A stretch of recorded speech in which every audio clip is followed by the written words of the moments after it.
بعض لوگ یہ کہتے ہیں کہ محرم الحرام کا جو مہینہ ہے اس کے اندر قیامت آئے گی. اسی طرح بعض لوگ یہ بھی کہتے ہیں کہ 10 محرم الحرام کا وہ دن ہوگا یا جمعے کا دن ہوگا. تو کیا حدیث پاک یا قرآن شریف میں ایسا کوئی روایت یا ایسی کوئی آیت ملتی ہے کہ جس میں اس کا ثبوت ہو؟ قرآن پاک میں جو قیامت کے حوالے سے بیان فرمایا گیا ہے اس میں فرمایا گیا کہ قیامت اچانک آئے گی. لا تأتیکم الا بغتہ، کہ قیامت تمہارے پاس اچانک آ جائے گی.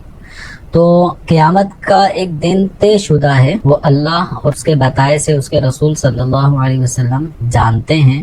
اور قیامت جب آنے کا وقت ہوگا تو لوگ اتنی غفلت میں پڑے ہوں گے، جیسے عام روٹین میں آج کل ہر آدمی اپنے ایک لائف میں، چاہے وہ نجی طور پہ یا اپنے گھر سے باہر کی پروفیشنل لائف میں، ہر آدمی کہیں نہ کہیں مصروف عمل ہے. تو اسی طرح جب قرب قیامت، بالکل قیامت کا جب دن آ جائے گا تو لوگ اپنے اپنے کاموں میں مصروف ہوں گے اور اچانک ہی قیامت کا سلسلہ شروع ہو جائے گا. یعنی حضرت سیدنا اسرافیل علیہ الصلاۃ والسلام، جن کے ہاتھ میں جیسے سینگ ہوتا ہے جانور کا، تو اس طرح کا ایک سور ان کے ہاتھوں میں ہے. اور جب حکم الہی ہوگا تو وہ سور پھونکنا شروع فرما دیں گے، جس کی آواز سے شروع میں لوگ ایک دم کام کاج چھوڑ کر اس آواز کی طرف متوجہ ہوں گے، اور دیکھتے ہی دیکھتے وہ آواز اس قدر شدت اختیار کر لے گی کہ اس آواز کی تیزی اور شدت اور اونچے تیز ہونے سے لوگوں کے دل ایک دم لرز جائیں گے، گھبرا جائیں گے، اور آہستہ آہستہ لوگ موت کے گھاٹ اترتے چلے جائیں گے. یہاں تک کہ پھر پہاڑ، جس طرح روئی کے گالے ہوتے ہیں، ٹکڑے چھوٹے چھوٹے پیس اڑا دیے جائیں تو یہ مضبوط ترین پہاڑ بھی روئی کے گالوں کی طرح ہو کر اڑ رہے ہوں گے. پھر آسمان زمین یہ فنا ہوں گے، اسی طرح سورج چاند بے نور ہو جائیں گے. جو بھی اس وقت روئے زمین پر زندہ شخص یا زندہ جانور ہے وہ سب مر جائیں گے.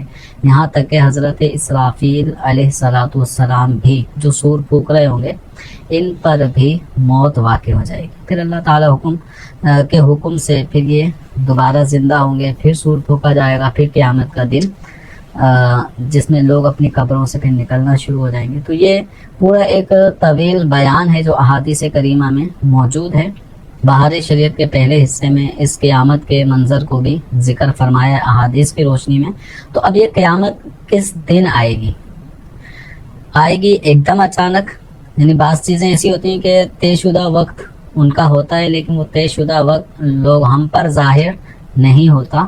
تو کوئی کام اچانک، جس کو ہم کہتے ہیں تو اچانک ہو گیا، حالانکہ وہ اپنے ٹائم کے مطابق ہی ہوا ہے. تو یوں ہی قیامت کا جو وقت ہے وہ اللہ کے علم میں ہے، اللہ کے بتائے سے اس کے رسول صلی اللہ علیہ وسلم کے علم میں ہے. اب اللہ کے رسول صلی اللہ علیہ وسلم نے قیامت کے حوالے سے کچھ باتوں کو واضح کر کے بیان فرمایا، جیسے کہ مسلم شریف کی روایت ہے، وَلَا تَقُومُ السَّاعَةُ إِلَّا فِي يَوْمِ الْجُمُعَةِ.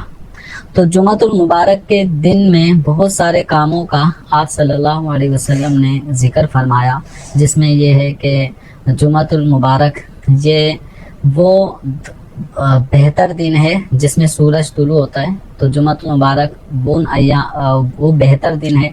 اس دن میں آدم علیہ السلام کی پیدائش ہوئی، اسی دن آدم علیہ السلام جنت میں داخل ہوئے، اور اسی دن آدم علیہ السلام کو دنیا میں بھیجا گیا. اور پھر ایک بات یہ بھی بیان فرمائی گئی کہ قیامت قائم نہیں ہوگی مگر جمعہ کے دن. تو مسلم شریف کی روایت میں ہمیں ملتا ہے کہ جو 7 ایام ہیں ایک ہفتے میں، تو ان میں جمعۃ المبارک کا دن وہ اہمیت کا حامل ہے کہ اسی دن قیامت بھی رونما ہوگی. اچھا، اب یہ مہینہ کون سا ہوگا، تاریخ کون سی ہوگی؟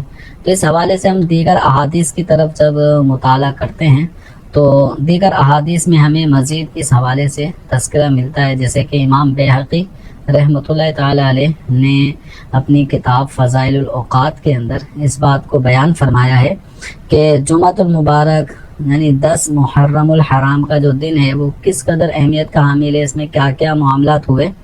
تو ان معاملات کو ذکر فرماتے ہوئے ایک تفصیلی حدیث مبارکہ ہے، وہاں اس بات کو بھی بیان فرمایا گیا ہے کہ وہ جو قیامت قائم ہوگی وہ عاشورے کے دن ہوگی، یوم القیامہ فی یوم عاشورہ، جو قیامت کا دن ہوگا وہ عاشورے کے دن ہوگا۔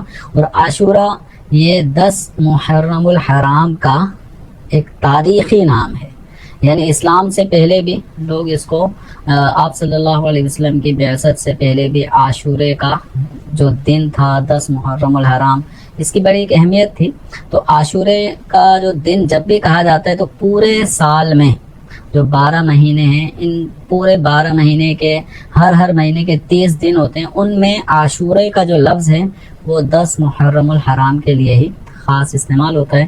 تو یوں احادیث پر اگر ہم مجموعی اعتبار سے نظر ڈالتے ہیں تو ان احادیث سے ہمیں پتہ چلتا ہے کہ قیامت کا دن جمعۃ المبارک کا دن ہوگا، اور وہ جو مہینہ ہوگا وہ محرم الحرام کا مہینہ ہوگا، اور جو تاریخ ہوگی وہ 10 تاریخ ہوگی۔ تو یوں خلاصتاً یوں کہہ سکتے ہیں کہ 10 محرم جمعۃ المبارک کا دن وہ ہوگا کہ جس دن قیامت قائم ہوگی۔ اگر ہم اپنی لائف میں غور کریں تو اس وقت اگر کوئی شخص 60 سال کا ہے تو کئی مرتبہ ایسا اس کو چانس ضرور نظر آیا ہوگا کہ 10 محرم ہے اور جمعے ہی کا دن ہے، تو یعنی یہ پورا سیم وہی دن تاریخ مہینہ آ جاتا ہے، لیکن چونکہ یہ واضح نہیں ہے کہ وہ سال کون سا ہوگا، دن بھی پتہ چل گیا، مہینہ بھی پتہ چل گیا، تاریخ بھی پتہ چل گئی، لیکن سال کون سا ہوگا یہ بات پوشیدہ رکھی گئی۔ اور پھر اب یہ کتنے ہی 10 محرم جمعہ کے دن واقع ہو چکے ہیں، اور آئندہ بھی کتنے ہی ایسے دن آئیں گے جو 10 محرم جمعہ کا دن ہوگا، لیکن قیامت کی جو بڑی بڑی نشانیاں بیان کی گئی ہیں وہ سب کی سب نشانیاں بالکل ظاہر ہوں گی، پائی جائیں گی۔ حضرت عیسیٰ علیہ السلام کا آنا ہوگا، حضرت امام مہدی رضی اللہ تعالیٰ عنہ کی تشریف آوری ہوگی، یاجوج ماجوج کا معاملہ ہوگا، دجال کا آنا ہوگا۔ تو اس طرح بڑی بڑی نشانیاں ابھی اور بھی باقی ہیں، اور ان نشانیوں کے ظاہر ہونے میں بھی آگے کتنا عرصہ باقی ہے یہ اللہ تعالیٰ ہی جانتا ہے۔ تو قیامت آئے گی، اچانک آئے گی، ہر آدمی اپنے کام میں مصروف ہوگا، اور اس وقت جن لوگوں پر قیامت قائم ہوگی وہ مسلمانوں پر قائم نہیں ہوگی۔